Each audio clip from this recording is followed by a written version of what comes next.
Ils sont 2500. 2500 techniciens mobilisables en moins de 24 heures pour rétablir le réseau électrique en cas d'aléa climatique.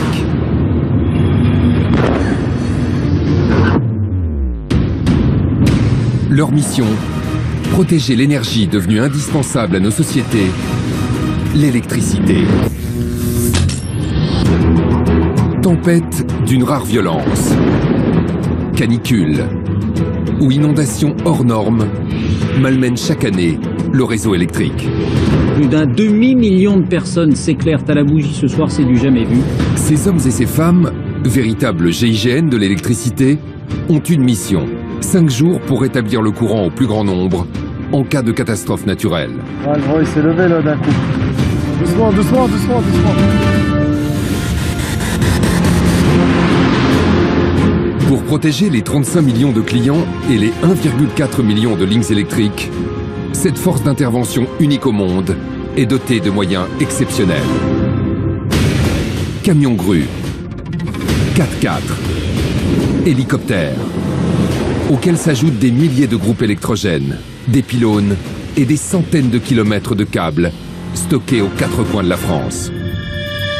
Mais comment sont-ils organisés ? Comment peuvent-ils intervenir dans les milieux les plus hostiles ? Enfin, sur un dépannage, on ne sait jamais ce qui va arriver. Donc il y a toujours un petit peu d'appréhension. À plus de 2000 mètres d'altitude, en pleine tempête pour réalimenter une station de ski après une rupture de ligne. Vous faites gaffe, la coupure elle n'est pas encore terminée, donc on touche pas au câble, on fait rien du tout. Ou encore au fond des océans, quand un câble sous-marin endommagé plonge une île française dans le noir.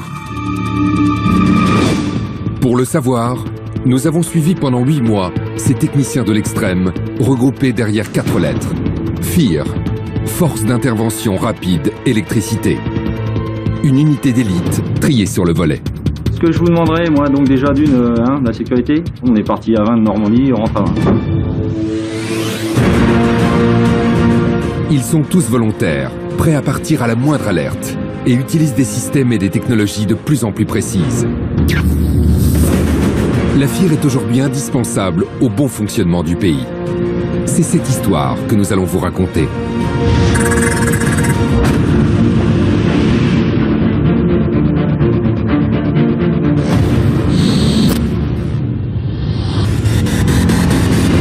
Enedis, distributeur d'électricité en France, anciennement ERDF, envoie sur le terrain la FIR, Force d'intervention rapide électricité. Ces pompiers de l'électricité doivent être capables de rétablir le courant pour 80% des clients coupés en moins de 24 heures et 95% en moins de 5 jours.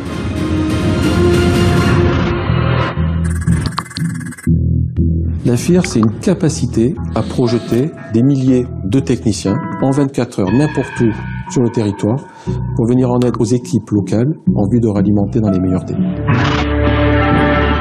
Réalimenter dans les meilleurs délais les clients privés d'électricité en cas de tempête, c'est exactement ce que va devoir faire la FIR le 5 mars 2017. Une tempête vient de frapper la France, son nom, Zeus.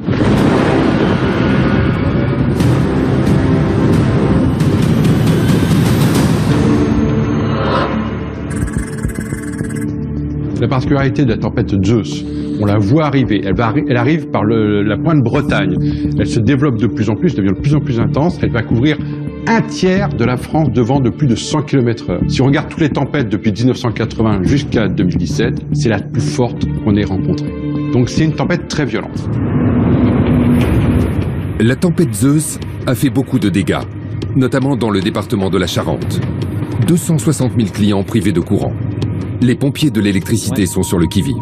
Des cellules de crise ont été mises en place pour organiser le travail et rétablir le courant dans les plus brefs délais.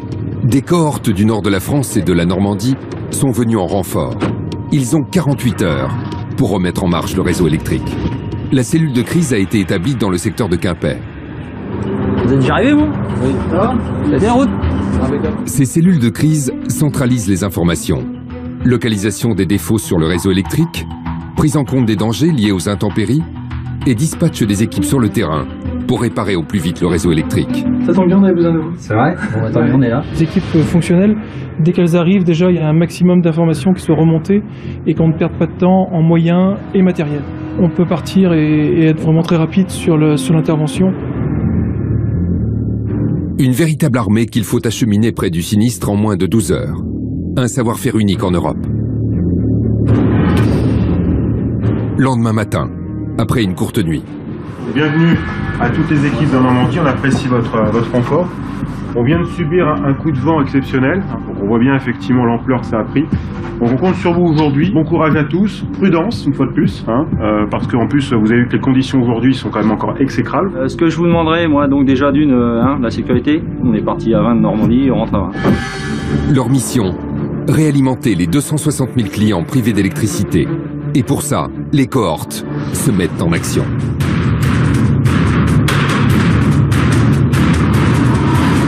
Si tout le monde connaît les camions rouges des sapeurs-pompiers, les camions blancs du SAMU, les camions verts des militaires, on ne se doute pas que derrière ces camions bleus qui circulent pendant ces intempéries, se cache une véritable armée dotée de moyens extraordinaires. Groupe électrogène, des kilomètres de câbles. Une armée qui va se battre contre le temps et les éléments. Donc le câble est tombé juste ici. Voilà. Et on va le accroché au poteau, c'est ça? Il était accroché au poteau et il longeait la ligne. Et là, il est tombé. Donc il va falloir qu'on le remonte. Une réparation qui devrait se faire dans les plus brefs délais.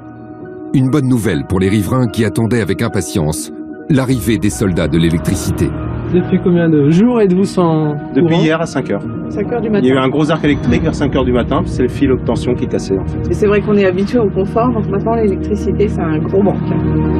Cette famille, comme toutes celles du village, devrait retrouver l'électricité dans quelques heures. Les experts savent exactement quoi faire. Première étape, sécuriser le chantier. Les équipes là, ils vont s'encadrer en sécurité et après on monte et on répare le fil. S'encadrer en sécurité, ça veut dire quoi? Ils sont encadrés, c'est-à-dire qu'ils mettent une mise à la terre de chaque côté. La mise à la terre, ce dispositif, qui relie la ligne électrique au sol, permet d'éviter tout accident. Si du courant s'y trouvait accidentellement, l'alimentation électrique de l'installation serait immédiatement coupée. En fait, le problème qu'il y a, c'est que le câble est passé au-dessus de l'autre lorsqu'il s'est craqué. Donc en fait, il faut le refaire passer de l'autre côté. Et pour remettre en place le fil électrique, cet électricien de l'extrême est équipé de chaussures de fer qui lui permettent de s'agripper à la surface. Et là, il faut monter directement au poteau. Directement là-bas au poteau parce qu'on peut pas venir ici avec les nacelles, on risquerait d'être embourbé. Et après, pour repartir, c'est impossible. Le vent a emmêlé les fils. Il faut maintenant les remettre dans leur position initiale. Mais la mission des pompiers de l'électricité risque d'être plus compliquée que prévu. Ah, le vent il s'est levé là d'un coup. Les éléments sont maintenant de la partie. Doucement, doucement, doucement, doucement.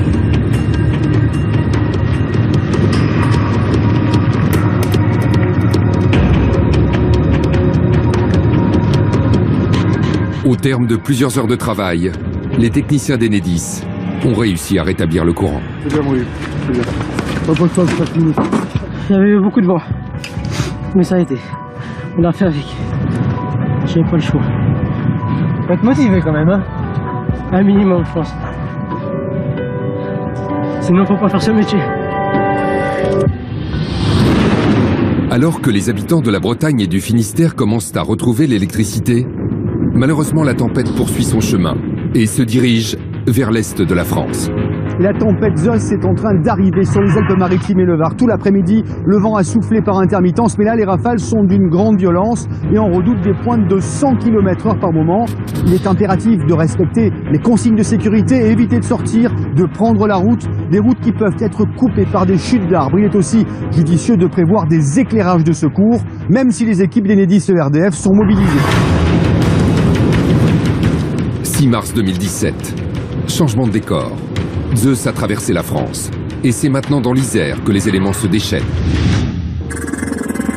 Le village de Villars-Rémont et ses 40 habitants viennent d'être privés d'électricité. Problème majeur, la commune se situe dans une zone reculée, à 1650 mètres d'altitude. Villars-Rémont est le second village le plus haut de France. La cause de la panne électrique, une ligne sectionnée sur le flanc de la montagne, zone dangereuse et difficile d'accès. Une intervention à haut risque pour nos hommes en bleu.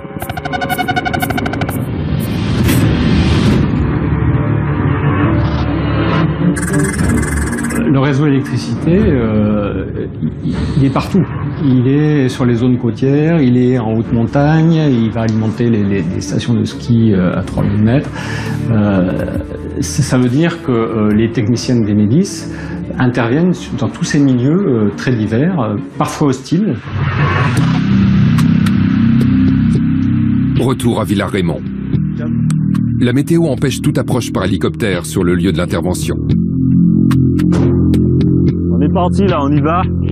C'est à pied que les techniciens d'Enedis vont devoir se rendre sur le flanc de la montagne. C'est notre travail et qu'il faut bien dépanner les gens qui n'ont plus de courant, quoi. Ah, c'est sûr que quand les gens nous voient venir dans le village et que leur part il y a du courant, ils nous prennent un peu pour des sauveurs. Ouais. 25 kilos de matériel sur le dos, 2 heures de marche sous la neige. On est loin des vacances au sport d'hiver. Enfin, sur un dépannage, on ne sait jamais ce qui va arriver. Hein. Donc il y a toujours un petit peu d'appréhension. Une ligne de 20 000 volts à réparer, dans un lieu humide, saturé de neige et de brouillard. La tension est palpable dans l'équipe. Tout doit être coordonné avec une extrême vigilance. Vous faites gaffe, la coupure elle n'est pas encore terminée, donc on touche pas au câble, on fait rien du tout, avant d'avoir balisé et avant d'avoir mis en sécurité le câble. Pendant que la première équipe part sécuriser le chantier en mettant la ligne en court-circuit, la deuxième équipe a pour mission d'identifier la panne. Ah c'est bon, j'ai trouvé le fil, Christophe. Une ligne au sol est extrêmement dangereuse. Ici, c'est une ligne haute tension. 20 000 volts circulent dans ce câble. C'est 100 fois plus qu'une prise électrique. Le danger de mort est bien réel.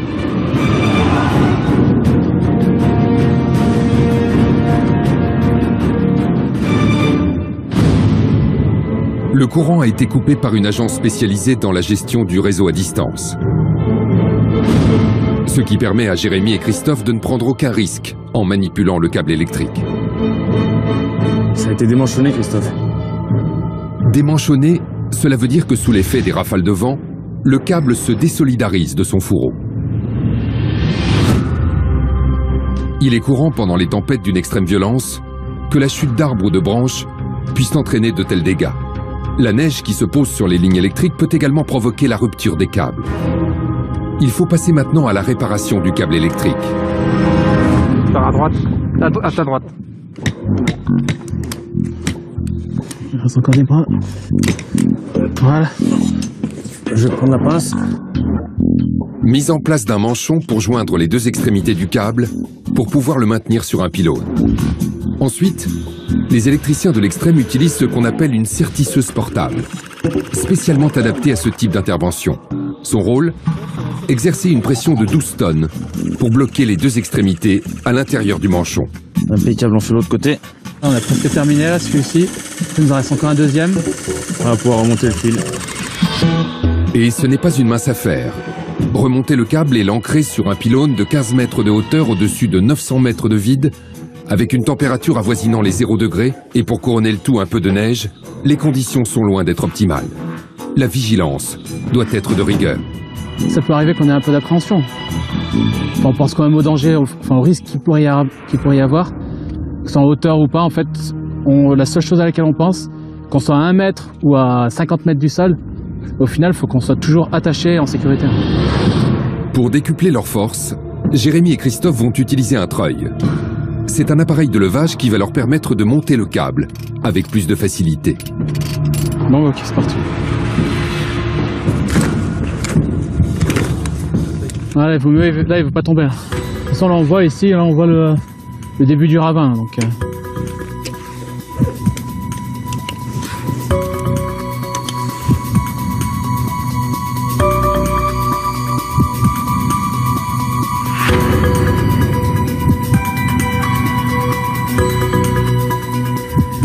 Une fois positionné au sommet du pylône, une corde peut être lancée pour récupérer le treuil et hisser le câble de plusieurs centaines de kilos vers sa position initiale. La ligne électrique peut commencer son ascension. Ça fait bientôt 5 heures qu'on y est là. Ça commence à être long. Les allers-retours, la neige, le temps. L'essoufflement est normal. L'altitude, ça aide pas. Oh là c'est bon, vous pouvez y aller. C'est tranquille ou c'est dur? Non, là ça va, comme on est sur la partie basse, c'est bon. Ok. Ben là on a passé les arbres là, c'est bon. Normal. Je vais bientôt pouvoir attraper le fil. Mais bon, oui, ça prend encore. Il manque 50 cm. Allez, motivation. Allez, 20 cm. Tu tiens un corde, Manu? Ouais. Tiens l'intention. Moule, Manu. Bon, pour nous c'est bon, Manu, on défait tout et on descend là. On remet le pont, Ouais, il y a le pont à raccrocher, ouais. Mission accomplie pour les techniciens de la FIR qui ont réussi, malgré le temps et une intervention extrêmement délicate, à réalimenter en électricité le village de Villars-Raymond. Content, satisfait du travail accompli.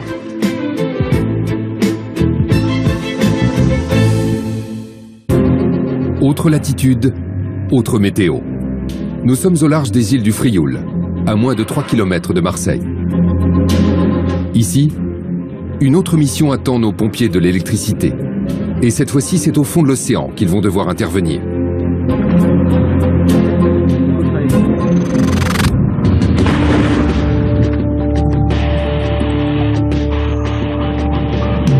Ok, ça va, on a stoppé.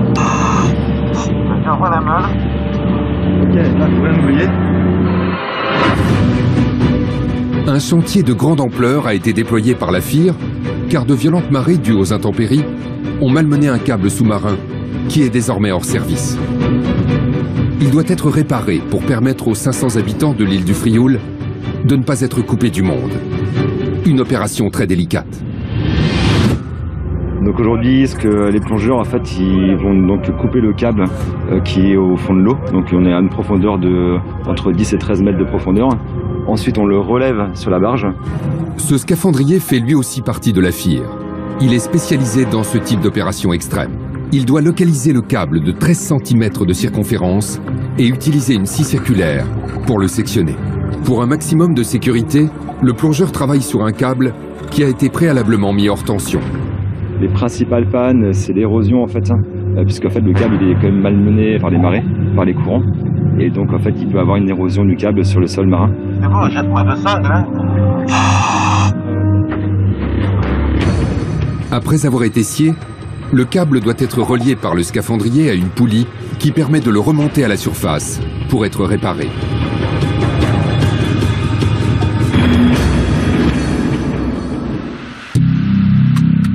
C'est maintenant aux équipes situées sur la barge de prendre le relais pour effectuer la réparation.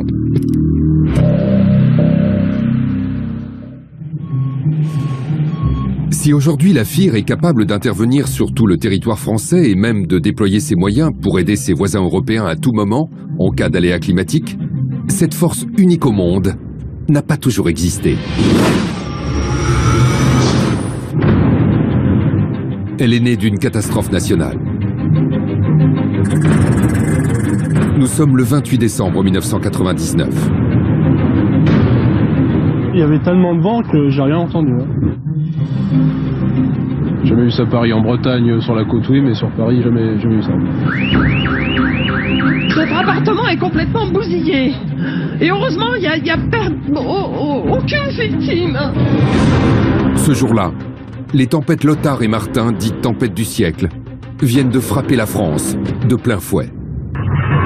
En météo, on enregistre toutes les tempêtes qui passent et on a à peu près 150 ans de données météorologiques observées fiables. Et Martin et Lothar, ça correspond à des tempêtes qui, en moyenne, se produisent une fois tous les 100 ans.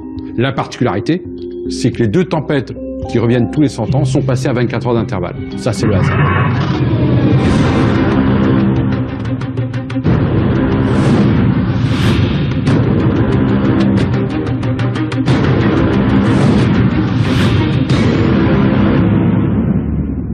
D'abord les conséquences de cette double tempête du siècle, des dégâts considérables pour la SNCF et surtout EDF qui n'a jamais connu une telle situation.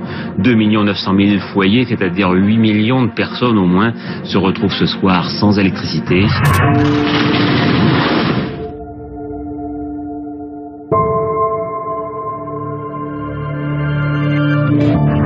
La France est blessée. Beaucoup de Français sont cruellement atteints. Il s'agit de rétablir l'électricité et l'eau le plus vite possible. Des géants d'acier obligés de se prosterner face aux tempêtes du siècle. Des milliers de kilomètres de lignes électriques à terre. Des millions de foyers plongés dans l'obscurité. Le réseau ferroviaire et aérien bloqué. La situation est critique. EDF est en train de vivre la pire catastrophe de son histoire. On n'est pas face à une panne, ni même à une panne un peu généralisée. On est face à une catastrophe qui a détruit une partie de notre système électrique. Et donc sa reconstruction nécessitera nécessairement du temps. Du jamais vu à tel point que le président de la République de l'époque, Jacques Chirac, décide de se rendre sur le terrain et de rencontrer le président d'EDF, François Roussely, pour remédier rapidement à l'absence d'électricité qui paralyse une grande partie du pays. Malgré un travail exemplaire d'EDF sur le terrain qui essaye tant bien que mal de s'organiser et de réalimenter le réseau, la tâche est bien trop compliquée. EDF est en détresse. En 1999, c'était un état de sidération, en fait, puisque on n'avait jamais vécu de situation de ce type avec un tel niveau de destruction des réseaux. Et on ne savait pas par où commencer. Jamais nous n'avions été confrontés à une tempête de telle intensité. Jamais nous avions dû mettre en place une organisation mobilisant autant de moyens humains, autant de ressources. Nous avions dû faire appel à des collègues étrangers. Des électriciens venus des 4 coins de l'Europe viennent en renfort pour remettre sur pied le pays. Je vais sur l'autre commune et je vais préparer le chantier, ok? Mais mal préparée, mal organisée, la débauche de moyens est infructueuse. Le pays reste plongé dans le noir. Le bilan pour EDF est lourd. 540 lignes à haute et très haute tension et 1775 pylônes détruits. Ce drame a occasionné une pénurie d'électricité sur une échelle encore méconnue. La France est plongée dans le noir pendant 3 semaines. La note est élevée. 9 milliards d'euros et 15 ans de reconstruction globale. La tempête de 1999 a été effectivement un tournant dans l'histoire de l'entreprise, parce qu'elle s'installait dans une évolution profonde de la place de l'électricité dans la société. Et donc c'est vrai que ce tournant est intervenu à ce moment-là pour organiser encore un peu plus la réactivité de l'entreprise autour d'une structuration beaucoup plus industrielle. Premier enseignement pour faire face aux aléas climatiques, François Roussely et ses équipes ont décidé, pour protéger au mieux le réseau électrique, d'enfouir un maximum de lignes aériennes. En effet, en cas de vent violent, les lignes aériennes sont la première cause de coupure de courant. Pour le moment, on travaille sur les axes majoritaires et en plus qui sont soumis aux aléas climatiques, en forêt et exposés au vent. Mais par contre, on n'arrivera jamais à enfouir totalement le réseau de EDF. Ça coûterait 100 milliards, c'est complètement d'exploitation. Deuxième mesure, François Roussely décide de mettre en place une force d'intervention qui pourra anticiper et réparer au plus vite le réseau électrique français en cas d'aléa climatique. La fameuse FIR, Force d'intervention rapide électricité, est en train de naître. La FIR, c'est une décision qu'a pris le président d'EDF de l'époque, François Roussely, qui avait tiré les enseignements de ce que nous avions dû affronter et traiter à ce moment-là, et qui avait dit en gros, plus jamais comme ça, l'entreprise doit s'organiser, doit être prête, et la FIR est un des éléments de réponse à la gestion de crise, des enseignements qu'on a tirés de Lothar et Martin. Des coupures électriques de plusieurs semaines ne sont plus tolérables. L'obsession du président d'EDF, pouvoir réalimenter les réseaux électriques de 80% des clients coupés en moins de 24 heures, et 95% des clients en moins de 5 jours. Lorsque le contrat de service public donc fixe cet engagement, il est ambitieux par rapport à la tempête du siècle, puisqu'on a mis 3 semaines. Dorénavant, il faudra savoir faire en 5 jours. Donc c'est extrêmement motivant, on saura faire. À ce moment-là, la prise de décision est immédiate. Les dirigeants d'EDF constituent donc cette fameuse FIR. 2500 techniciens de l'entreprise, volontaires, organisés en dizaines de cohortes, répartis dans toute la France et mobilisables à tout moment en cas de tempête.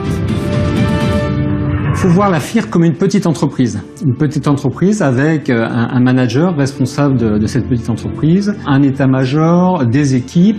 L'idée étant que la FIR doit être autonome, elle doit apporter un appui à la région en crise et surtout pas, au contraire, lui apporter une contrainte et être un poids pour la région en crise. Donc c'est une organisation finalement très militaire et qui nous permet d'être extrêmement efficace et de ne pas perdre de temps puisque chacun sait ce qu'il a à faire.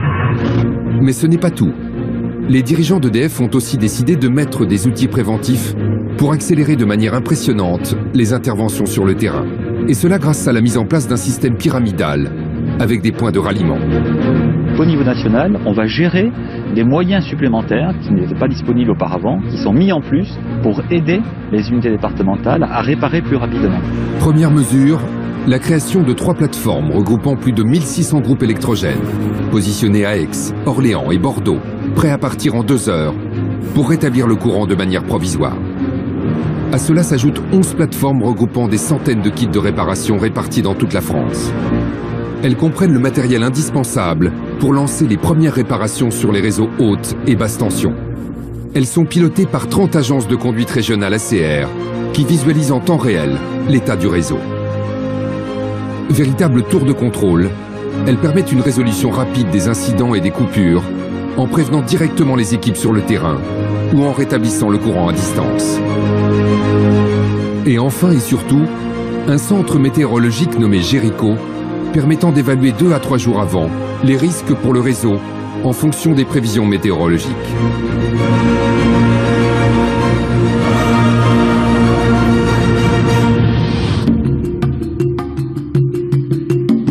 Quand la FIR n'est pas mobilisée, ces techniciens s'affairent à entretenir et protéger le réseau, notamment en forêt, où la chute d'arbres est une menace permanente pour les lignes aériennes. Difficulté de cet entretien, l'accessibilité, la complexité et la durée de l'intervention. Pour ça, Enedis a trouvé un moyen radical pour élaguer ces zones sensibles sans prendre de risques et en un temps record. Une scie héliportée de grande ampleur.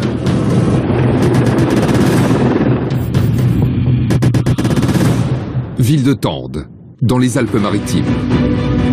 Pour aider la FIR sur le terrain, Enedis a fait appel à une société prestataire espagnole spécialisée dans l'élagage héliporté. C'est un scie de 9 mètres. Il y a 10 disques de 60 cm sur un système accroché de l'hélico. Nous pouvons couper des branches jusqu'à 25-27 cm. Une scie unique en Europe.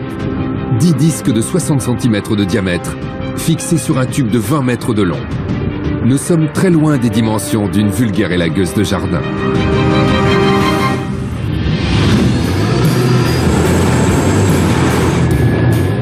L'hélicoptère est maintenant à l'approche.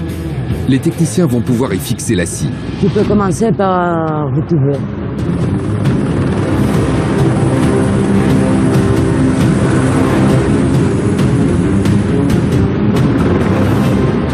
L'élagage peut commencer. Face à cette imposante scie métallique, les branches d'arbres n'opposent aucune résistance. Elles tombent comme de vulgaires feuilles mortes.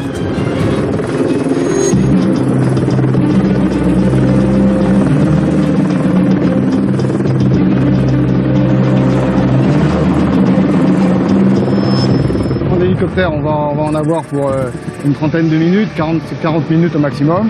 Il faudrait compter 2 jours de boulot facilement pour faire ça à la main, quoi. De manière traditionnelle, en tout cas en mettant au moins 2 équipes à travailler dessus. Pour mieux se rendre compte, un hélicoptère peut élaguer 6 km de ligne électrique en une journée seulement.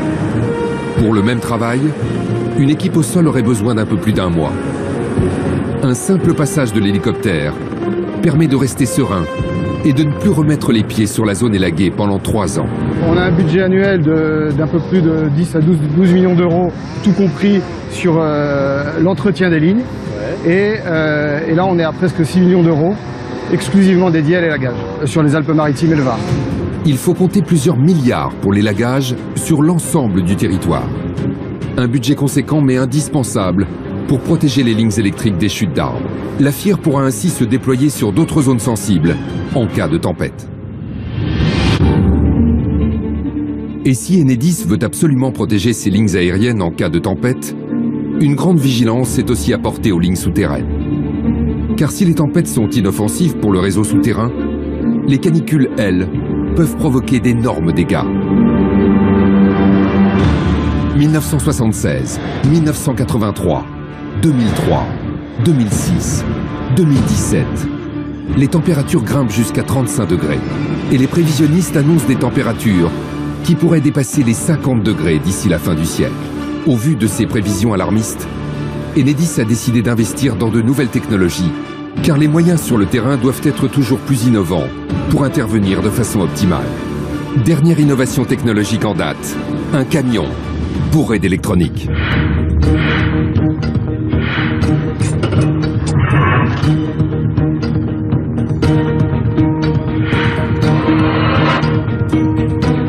Nous sommes dans un quartier de Longpont-sur-Orge, en Essonne. En cette période de canicule, la FIR a été mobilisée pour identifier et isoler une panne sur le réseau afin de pouvoir réalimenter les clients le plus vite possible. Donc nous venons d'arriver sur zone, il y a eu un problème électrique, donc un disjoncteur qui s'est ouvert. Ici, un câble électrique de 20 000 volts enterré à 80 cm sous terre et mesurant 726 mètres. La canicule a provoqué une accumulation d'humidité dans une partie du câble qui l'a dilaté et l'a mis hors service. Résultat, une centaine de maisons du quartier privées d'électricité en cette période de canicule. Plus de frigidaire, plus de climatisation. Il faut agir vite. Le seul petit problème est de savoir maintenant à quel endroit exactement le câble est endommagé pour pouvoir le réparer. Pour ça, les techniciens de la FIR ont une solution. Son nom, le camion recherche de défauts. Son rôle, réparer un défaut sur un câble électrique responsable d'une coupure de courant. Pour cela, le camion se relie à un poste de distribution d'électricité publique. Une fois relié, le camion envoie sur le câble une impulsion électrique. Cette impulsion va buter contre la partie endommagée du câble et revenir vers le camion. Ce qui permet à l'ordinateur de bord de savoir exactement où se trouve le défaut sur le câble. Guillaume est prêt à envoyer l'impulsion électrique grâce à son ordinateur de bord. Donc on va libérer l'impulsion, enfin l'onde de choc à intervalles réguliers dans le câble.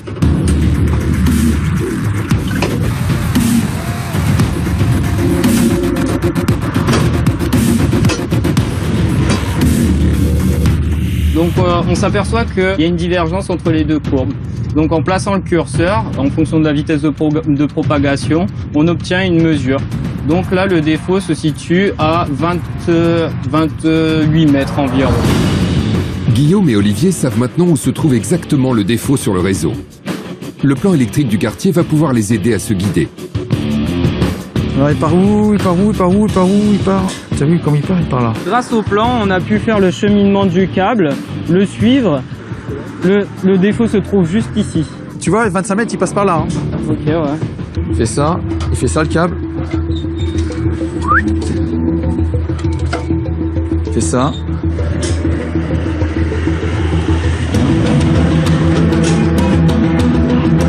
À mon avis, on est là. Hein. Là, t'es à 25 mètres, là. Mais avant d'appeler une équipe d'intervention pour faire une tranchée, afin de réparer le câble, les professionnels de l'électricité veulent être sûrs de leur coup. Et pour ça, ils utilisent un appareil un peu spécial. Ah, c'est là. Grâce à cet appareil, donc c'est un appareil d'écoute, on a un micro qui amplifie tout ce qui se passe dans le sol. Donc on a pu entendre le défaut sous terre. Moi, je vais faire un marquage au sol et je vais donner ça à mon chef.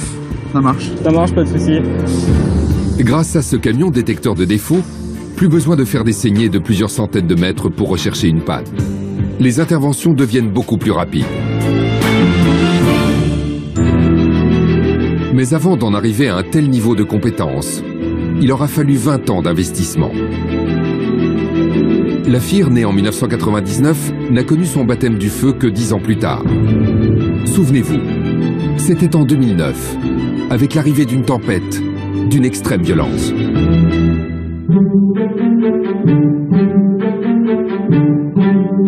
Nous sommes le 20 janvier 2009. La France prend un bain de soleil en plein hiver. Au même moment, à Toulouse, un bulletin d'alerte est émis par Géricault, centre météo d'Enedis, annonçant une tempête d'une rare violence qui pourrait s'abattre sur le sud de la France et le nord de l'Espagne. Son nom, Claus.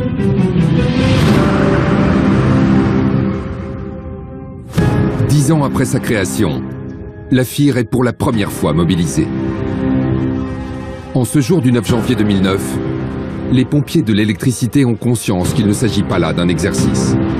Depuis 1999, des équipes sur tout le territoire français sont mobilisables en quelques heures pour pouvoir venir en support, renforcer les moyens sur place. Elles ont fonctionné, elles sont sur place. Entre 2000 et 2009, il y avait eu quelques situations climatiques, mais qui n'étaient pas d'une très grande ampleur. Donc il y avait eu des petites FIR qui avaient été déclenchées, qui avaient fait leur efficacité. Et puis janvier 2009, là on arrive face à un événement d'une très grande ampleur. Donc on a pu vérifier, pour la première fois en grandeur réelle, l'efficacité de tous ces dispositifs. Il fallait aller au bout. La FIR déploie donc ses 2500 techniciens sur le terrain. Les cohortes viennent de toute la France pour porter main forte au sud-ouest du pays. Les moyens déployés sur la tempête Klaus sont colossaux à la hauteur de l'événement. J'ai en mémoire 12 hélicoptères, 6500 techniciens, des entreprises françaises voire étrangères, un nombre de tonnes de matériel considérable déployé. Face à des prévisions d'une extrême violence, la FIR fait même appel à des renforts venus de l'étranger. 300 électriciens venus d'Angleterre, d'Allemagne et du Portugal. La FIR est prête. Tout est maintenant en place pour faire face au pire. C'est une tempête qui va faire beaucoup de dégâts. On va relever des 184 km/h à Perpignan, par exemple. Météo France décide de placer 5 départements du sud-ouest en alerte rouge. C'est une tempête d'une exceptionnelle ampleur, comme il en survient environ tous les 10 ans. On se souvient bien sûr de celle de 99. C'est à peu près la même chose sur un territoire un peu plus restreint. Qu'est-ce qui va se passer alors maintenant? C'est à peu près la même chose, c'est même pire.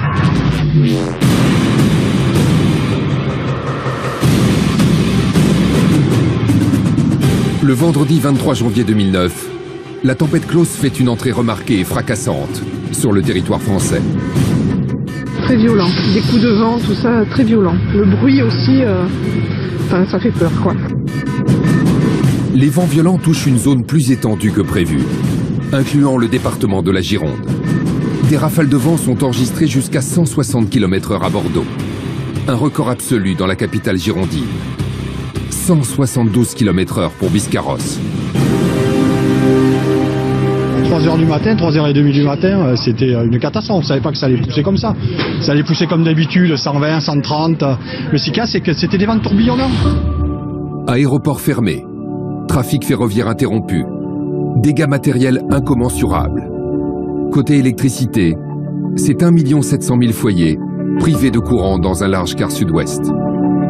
C'est-à-dire l'EDF n'intervient pas tout de suite, là, avant une demi-heure, et pour l'instant, il y a du jus sur la route. Il y a du courant sur la route et vous n'avancez pas, en tout cas. Cet arbre a arraché un câble électrique. Donc là, nous attendons EDF pour pouvoir procéder à la coupure électrique du câble. C'est la première fois depuis 10 ans, quelques heures seulement après le passage de la tempête Klaus, que la France assiste à un déploiement spectaculaire de la FIR. 2500 techniciens sur le terrain. Un seul objectif pour les pompiers de l'électricité: réalimenter le réseau électrique de 80% des clients coupés en moins de 24 heures et de 95% des clients en moins de 5 jours.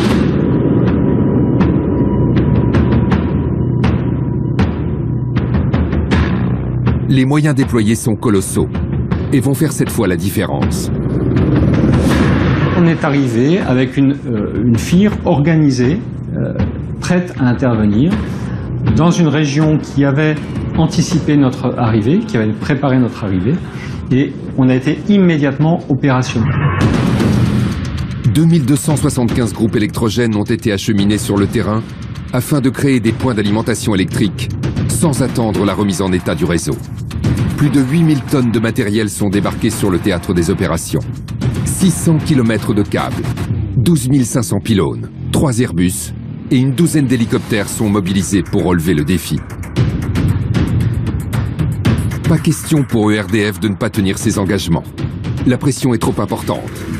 Nicolas Sarkozy, président de la République, attend des résultats.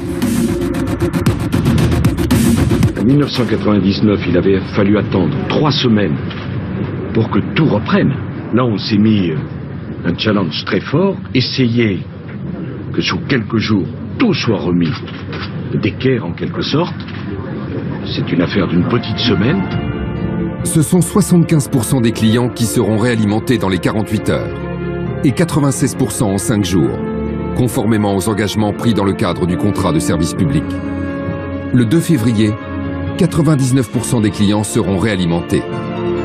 Même si la tempête Klaus n'a touché qu'une partie de la France, alors que la tempête du siècle en 1999 avait ravagé l'ensemble du territoire, c'est tout de même une belle victoire pour la FIR, qui réussira en 8 jours à réalimenter la totalité du réseau, alors qu'il aura fallu plusieurs semaines à EDF à l'époque.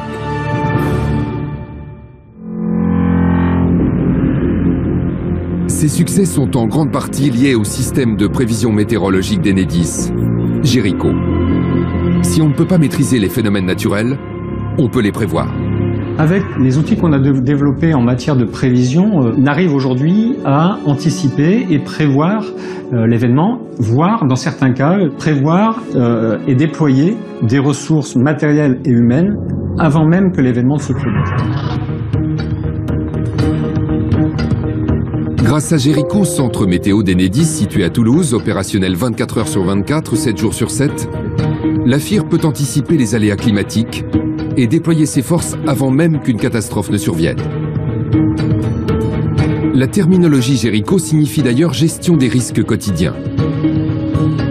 La tempête, elle a une trajectoire plutôt nord sur la France. Ouais, elle attaque par les côtes bretonnes. Oui, c'est ça. Elle arrive par la pointe Finistère et puis ensuite elle se dirige tranquillement vers l'Alsace. Au-delà des prévisions météorologiques, Jericho corrèle toutes les données informatiques des 10 dernières années.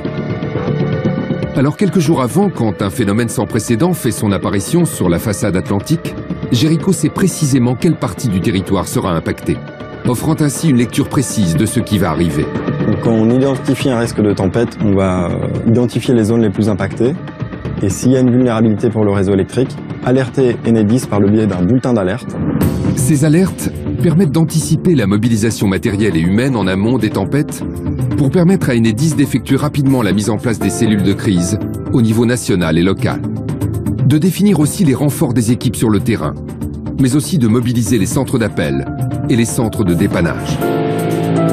En termes de prévision, certaines tempêtes vont pouvoir être détectées plusieurs jours à l'avance. Au fur et à mesure des jours, on va ajuster leur trajectoire sur le territoire et les vitesses de vent attendues. Mais d'autres tempêtes sont beaucoup plus soudaines et on aura peut-être plus quelques heures pour vraiment les détecter et alerter en temps réel Enedis sur leur trajectoire et les intensités de vent attendues. Quelques jours avant, quand les prévisionnistes de Jericho regardent leur ordinateur, ils savent que l'arrivée de la tempête Klaus va faire très mal. Oui, bonjour, Jericho à Toulouse. Je t'appelle un peu tôt parce que par rapport aux prévisions d'hier, la tempête qu'on prévoyait, elle est beaucoup plus forte que prévu. Hein. Ils ont eu des vents à plus de 170-180 km/h sur le littoral. Donc c'est quand même quelque chose qu'on n'a pas vu depuis très longtemps. Sans cet outil de prévision météorologique, il serait impossible de cibler les interventions de la FIR sur le terrain avant l'arrivée d'une tempête. «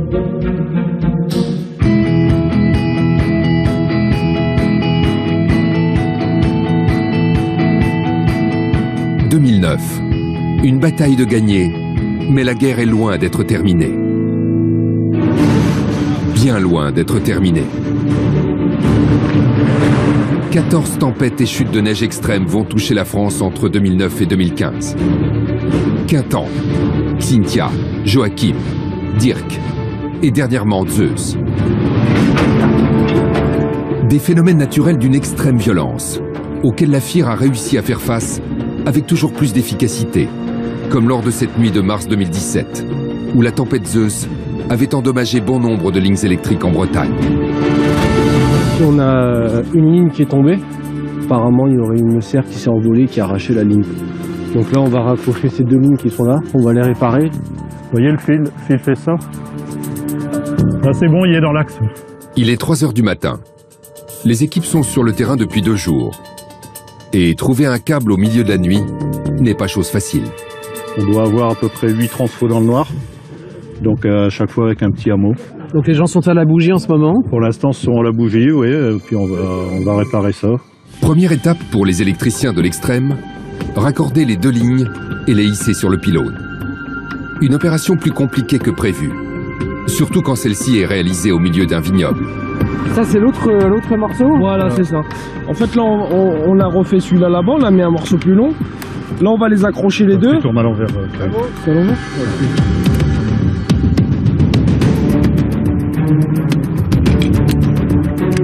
C'est un peu plus facile à faire en plein jour. Au début c'est juste un métier, puis au fur et à mesure il y a le travail en équipe, ça devient... quand on est appelé, on se dit bon, faut y aller quoi. Oui. Bah écoute, pour moi c'est bon. Hein. La pluie a arrêté de tomber? Bah oui, c'est toujours quand on termine que la pluie s'arrête. C'est souvent comme ça.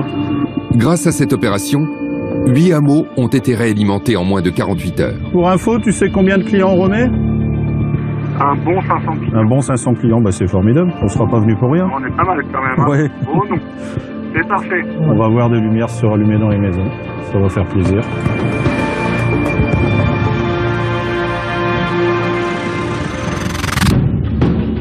Depuis la création de la FIR, la bataille contre le temps progresse. En effet, la FIR ne cesse de relever des défis toujours plus importants en rétablissant le nombre de clients privés d'électricité dans des délais de plus en plus courts. La progression s'est confirmée lors de la tempête Xynthia de 2010. 3 millions de personnes étaient privées d'électricité. 50% ont été réalimentés en quelques heures et 90% en 2 jours. Pendant la tempête Joachim de décembre 2011, 95% des 700 000 clients privés d'électricité ont été réalimentés en 24 heures. Si les pompiers de l'électricité sont de plus en plus rapides sur le terrain, c'est aussi parce que les pannes sur le réseau électrique peuvent être aujourd'hui résolues à distance, grâce aux agences de conduite régionales Enedis. C'est une avancée technologique redoutablement efficace. La solution, les nouvelles technologies, l'entreprise les a, je dirais, perpétuellement intégrées à l'histoire et au développement de la distribution de l'électricité. Et elle permet une réactivité sur incident sans commune mesure avec celle que l'on connaissait il y a 10 ans. Rétablir le courant le plus rapidement possible à distance après une tempête ou une défaillance technique, sans avoir à envoyer la FIR sur le terrain, c'est aujourd'hui possible. Une agence de conduite régionale, c'est un peu comme une tour de contrôle dans un aéroport, sauf qu'au lieu de suivre des avions, on va gérer le réseau de distribution électrique. 30 agences de conduite régionale réparties sur l'ensemble du territoire collaborent étroitement avec la FIR pour surveiller et protéger les 1,4 million de kilomètres de lignes électriques. Chaque agence couvre au minimum 1 million de clients. Et pour une gestion et un pilotage à distance, 100 000 télécommandes et capteurs ont été installés sur l'ensemble du réseau. Les organes qui sont installés sur le réseau sont reliés à l'agence de conduite par des lignes téléphoniques qu'on peut utiliser pour communiquer avec ces organes, les ouvrir, les fermer, un peu comme une télécommande dans votre salon. En cas d'incident sur une ligne électrique, les capteurs remontent les informations. Des alertes visuelles et sonores préviennent les techniciens. Ce qu'on va faire concrètement quand une alarme va retentir, c'est qu'on va analyser les événements qui nous apparaissent sur le fil de l'eau et puis on va, en fonction de l'événement, engager des manœuvres de réalimentation, donc ouvrir, fermer des interrupteurs qui sont télécommandés. Le technicien de conduite, à partir de son poste de travail, va pouvoir réalimenter des clients à distance sans bouger. Et le temps de réactivité est quasi immédiat. On essaye de faire en sorte que le maximum de nos clients soient réalimentés en moins de 3 minutes. Dans la majeure partie des cas, grâce à ce procédé, la coupure est parfois imperceptible. En comparaison, l'envoi de l'intervention de la FIR sur site peut prendre plusieurs heures. Le gain de temps grâce au pilotage du réseau à distance est considérable. De plus, les agences de conduite sont équipées d'un système informatique intelligent qui peut gérer simultanément, grâce aux télécommandes, des dizaines d'opérations dans le même laps de temps, alors qu'un technicien ne peut gérer qu'un incident à la fois.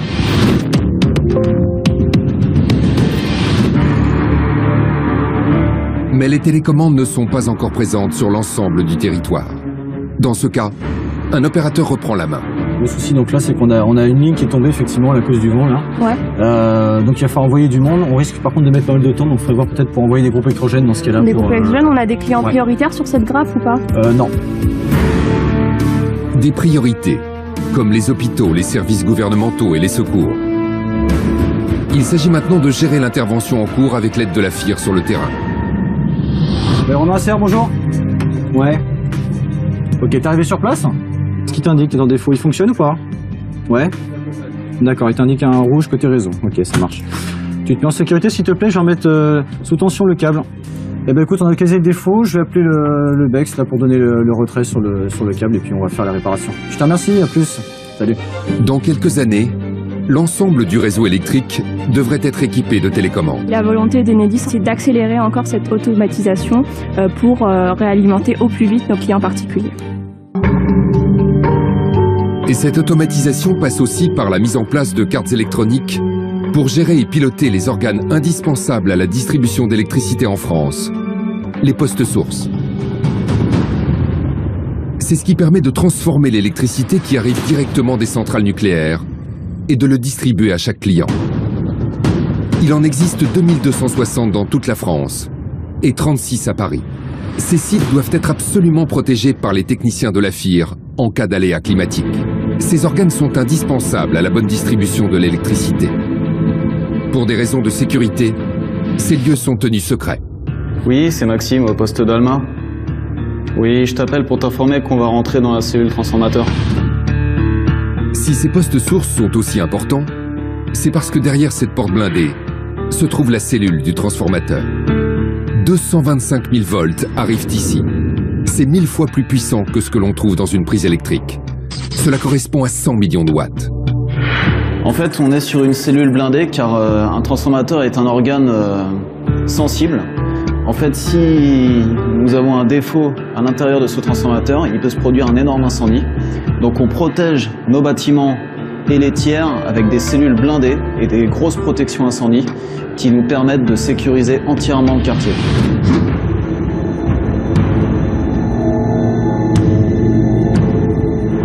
Donc le câble de 125 000 volts se trouve derrière le transformateur. Et ici, on peut voir les sorties 20 000 volts avec les câbles. Donc en fait, ces câbles vont alimenter tout le poste source. C'est eux qui vont alimenter 50 000 clients. Parmi ces clients, l'Élysée, l'Assemblée nationale, des ambassades. Autant dire qu'il est inconcevable que le réseau tombe en panne. Donc ici, nous nous trouvons à 15 mètres sous le niveau du sol. Cette pièce s'appelle la chapelle. C'est ici que les câbles qui partent de nos tableaux vont être redispatchés vers les quartiers et alimenter les clients et également connectés aux autres postes sources. Ces câbles empruntent un immense réseau de galeries souterraines. 100 km de galeries au total et 900 km de câbles sous la capitale. Dans les grandes villes, le réseau électrique est entièrement souterrain pour éviter tout risque en cas de tempête. Donc c'est un point central du poste. Vraiment, c'est ici que toutes les alimentations des quartiers autour du poste se font. Et si les tempêtes ne peuvent endommager les galeries souterraines, qu'en est-il de l'autre bête noire de la FIR? Les inondations. Car d'après le GIEC, groupe d'experts intergouvernemental sur l'évolution du climat, le réchauffement climatique devrait provoquer des crues majeures dans les métropoles d'Europe, d'Asie et d'Amérique latine. Vu les effets que nous prévoyons pour le futur, personne sur la planète ne devrait être épargné. Il y a un risque d'inondation des postes sources en cas de forte crue. Pour pallier à ce risque, nous avons des barrières qui permettent de protéger les points sensibles du poste. Et nous avons des grosses pompes anti-crue qui permettent de relever les eaux qui vont tomber dans les postes et ensuite de les ressortir à l'extérieur. Une pompe peut faire sortir 300 mètres cubes par heure. C'est une quantité d'eau énorme. Il est peu probable qu'un poste source soit complètement inondé. De plus, la FIR, lors d'une alerte en cas de crue, met en place des aquabarrières en surface à l'extérieur des installations, comme ils ont pu le faire lors de la grande crue de 2016. Souvenez-vous. Après plusieurs jours de pluie exceptionnelle, le vendredi 3 juin 2016, à une semaine de l'Euro de football organisé en France, la Seine atteint un pic enregistré à 6,50 m. Nous avons déployé les 230 mètres d'aquabarrière à l'extérieur, à la surface, autour du poste, pour éviter tout risque d'inondation. Les aquabarrières qu'on a mis en place à l'extérieur faisaient environ 1,60 m de hauteur. Ça nous permet de pallier à un risque de crue Et ça nous permet aussi de contrer une vague. Donc imaginons qu'il y ait une grosse vague qui arrive sur la Seine. En fait, ça nous permettrait de la contrer et de ne pas faire rentrer l'eau à l'intérieur du poste. Mais la grande crue de 2016 n'était rien comparativement à celle de 1910. Le 18 janvier 1910, la pluie, la neige, le gel sont les causes de la plus grande crue jamais enregistrée sur Paris depuis 1658. La Seine atteint son niveau maximal, 8,62 m sur l'échelle hydrométrique du pont d'Austerlitz à Paris, le 28 janvier 1910. Aucune navigation n'est possible sur la Seine, car il est impossible de passer sous les ponts. Les députés pourraient amorcer la reprise du travail, se rendent à l'Assemblée nationale en barque. Alors est-ce que ces aquabarrières peuvent être efficaces face à une crue d'une aussi grande ampleur? Donc les aquabarrières ont été conçues pour supporter une crue comme celle de 1910 et elles ont été faites pour nous permettre de pouvoir repartir rapidement lors de la baisse de la crue, de ne pas endommager notre matériel et de ne pas totalement inonder notre poste. Réussir à anticiper grâce à des techniques et des technologies innovantes est devenu une priorité pour Enedis. Nous devons développer des réseaux de plus en plus capables d'être opérés en temps réel pour garantir la qualité, la sécurité et la réactivité nécessaire. Des technologies de plus en plus innovantes pour protéger de mieux en mieux le réseau électrique. Des hommes et des femmes qui réussissent face à des tempêtes d'une extrême violence à rétablir le courant de plus en plus rapidement. Depuis les tempêtes du siècle de 1999, la FIR a réussi à relever des défis spectaculaires grâce à ses outils de prévision et d'anticipation météorologique, mais aussi grâce à ses 2500 techniciens entraînés et suréquipés, mobilisables en moins de 24 heures sur tout le territoire. Le réchauffement climatique n'a pas encore réussi véritablement à ébranler cette organisation militaire. Mais la FIR reste vigilante, car notre société est en demande de toujours plus d'électricité, voitures électriques, autoconsommation. Le nouveau défi pour la FIR et Enedis sera de protéger un réseau électrique qui va s'étendre et se complexifier.